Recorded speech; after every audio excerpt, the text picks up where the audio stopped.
মই ধুবুৰীৰ পৰা আহিছো, বহুত ভাল লাগিছে আৰু মাতিছিলে মই আগতেও আহিছিলো। ২৭ নং চিঙিমাৰী জেডপিচি আঞ্জুমা বেগম হয়, ইণ্ডিপেণ্ডেণ্ট খেলিছে তেখেতে আৰু তেখেতৰ চেম্পল হ'ল উৰুজাহাজ। গতিকে এইটো ভাল এটা চিন। মই বিচাৰিছো মানে আপোনালোকে জানে মই ডিব্ৰু ৰঞ্জন শৰ্মা হৈ ইয়াতে প্ৰচাৰ চলাবলৈ আহি মই তাক জিকাইছিলো। তাৰপিছত মই যিটো দেখিলো আচাৰ ব্যৱহাৰ, ই বাংঠা মানুহৰ কি কাম, গতিকে এইটো মানে বাংঠাই বুলি কোৱা হয়। গতিকে তেওঁ মানে ঘৰ বেলেগ ঠাইত আৰু ইয়াতে এখন আমি যিখিনি প্ৰতিশ্ৰুতি দিছিলে সেইখিনি কথা ৰখা নাই। গতিকে নৰখাৰ কাৰণে এইবাৰ বিদায় দিয়া হ'ব। গতিকে সেইজন মানুহ ভাল নহয়, এইটো ইতিমধ্যে আমি বুজি পাইছিলো। প্ৰথম আমি গম পোৱা নাছিলো। গতিকে বিদায় এইটো সিহঁতে এতিয়া মজিবুৰক লৈ আৰু কাক গুণ্ডা বাহিনী লৈ লৈ মানে মিটিং কৰিছে, কিন্তু অস্তিত্ব নাই। কাৰণ চাওক, এটা কথা কৈছে নহয়, ব্যৱহাৰ মানুহৰ পৰিচয় বুলি কোৱা হৈছে। তাৰ যিখিনি ব্যৱহাৰ পাতি দেখুৱাইছে, এই গুণ্ডা কিয় ল'ব লাগে?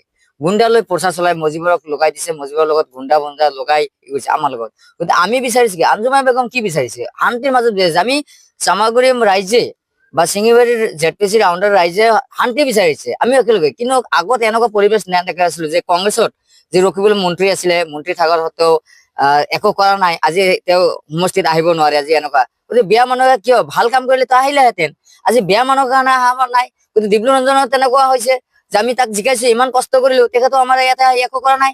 গতিকে আকৌ তেওঁ আমাক কি কৰিছে, ৰকিবুলৰ নিচিনা আকৌ গুণ্ডা বাহিনী লগাই আমাৰ অত্যাচাৰ। আমি সেইটো বিচৰা নাই, আমি অশান্তি বিচৰা নাই। গতিকে আমি শান্তিৰ মাজত জীয়াই থাকিবলৈ দিয়ক, আমি সেইটোৱে বিচাৰিছো। গতিকে সেইটো কাৰণে উন্নয়নটো দূৰৰ কথা, তেখেতে উন্নয়ন কৰিব নোৱাৰে। নামতে কৈ আছে বিজেপি চৰকাৰত ই কৰিব। আজি ডিব্ৰু চংঘাত আমি ইয়াতে কৈছো, উকিল গগৈ সেইদিনা কৈছে যে মুছলমানে বিজেপিক ভোট দিলে বোলে কাফেৰ বুলি কৈছে। ভোট দিয়া হৈছে গণতান্ত্ৰিক অধিকাৰ সকলে, কিন্তু মই ভাবো যে মুছলমানে বিজেপিক ভোট দিলে হয় কাফেৰ। মই কি ক্ষেত্ৰত মই কাফেৰ বুলি মই ক'ব পাৰিম, কিন্তু উকিল গগৈ ক'ব নোৱাৰে। কাৰণ মুছলমান ভোট দিলে কাফেৰ, এইটো মই স্পষ্ট প্ৰমাণ দিম। কাৰণ যেতিয়া নেকি মুছলমানৰ সম্পদ যিটো ৱাকাফ বিল যিটো পাছ কৰিলে, যিটো মুছলমানৰ সম্পদ, এই সম্পদ যেতিয়া কাঢ়ি ললে, সেইটো আপোনালোকে মোৰ ইছলামৰ সম্পদ যদি কাঢ়ি লয়, সেইটোক আমি চুমা খাম নেকি? তেখেতক সমৰ্থন কৰে নেকি? সেইটো আমি কাফেৰ নহলো নেকি?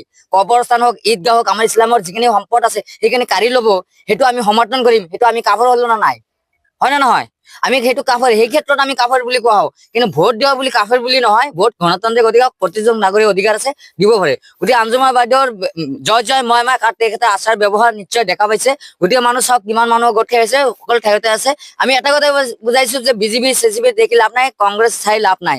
গতিকে কাটা হাতৰ কোনো কাম নাই। কাৰণ ৰকিবুল কি কৰিছে কি নকৰে সেইটো সকলোৱে জানে। গুণ্ডামানি ৰাজনীতি ডিব্ৰু ৰঞ্জনে সেইখিনি চলাইছে, গুণ্ডামানি। আৰু ৰকিবুলৰ নীতি নিয়ম এতিয়া ডিব্ৰু চলাবলৈ গৈছে। আমি এইটো ভয়, আগতে এনেকুৱা নাছিলে, আজি ভয় পাবকে দি আছে। আমি ভয় খোৱা মানুহ নহয়। আই ডোন্ট কেয়াৰ, মই কাৰো গ্ৰেপ নকৰো, চিধা কথা মোৰ। 100 ভিতৰতে 100% আমি জিকি আহিব, আমাৰ আঞ্জুমা বেগম জিকি আহিব। ইয়াতে নিশ্চিন্ত থাকক। আৰু আমি ডিব্ৰু ৰঞ্জন শৰ্মাক দেখুৱাই দিম যে চুগালি ইয়াত শক্তি আছে নাই। ডিব্ৰু ৰঞ্জন শৰ্মাক মই জিকাইছিলো, আজি মোক চোৱা নাই বা ৰাইজক চোৱা নাই। ৰাইজৰ লগত প্ৰতাৰণা কৰিছে, চুগালিৰ লগত প্ৰতাৰণা কৰিছে। প্ৰতাৰণাৰ এতিয়া প্ৰতিযুক্তি উত্তৰ দিবলৈ মই আহিছো। আৰু ৰাইজে এইবাৰ প্ৰত্যুত্তৰ দিব যে চুগালি কোন হয়। চামাগুৰি মানুহ সঁচা ৰাজনীতি কৰিব বিচাৰে, সাম্প্ৰদায়িক ৰাজনীতি কৰিব নিবিচাৰে।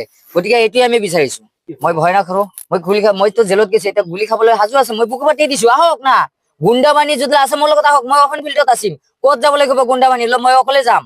মই ভয় খোৱা মই ল'ৰা নহয়। মই 1998 পৰা মই ৰাজনীতি আহিছো। মই আগতে ইণ্ডিয়া বিয়া আছিল, আলফা ভয় আছিল, তেতিয়া মই ভয় খোৱা নাছিলো চুকুৰালি। আৰু আজি মই এই গুণ্ডা বাহিনীক চাই ভয় খাম নেকি? ডিব্ৰুক মই জিকাই আহি ৰজা হৈ গল নেকি? মই তাকে আমি ভয় খাম? আহক, মই বুকু পাতিছো, মই দুবাৰকৈ জেল খাটিছো, এতিয়া গুলি খাবলৈ সাজু আছো।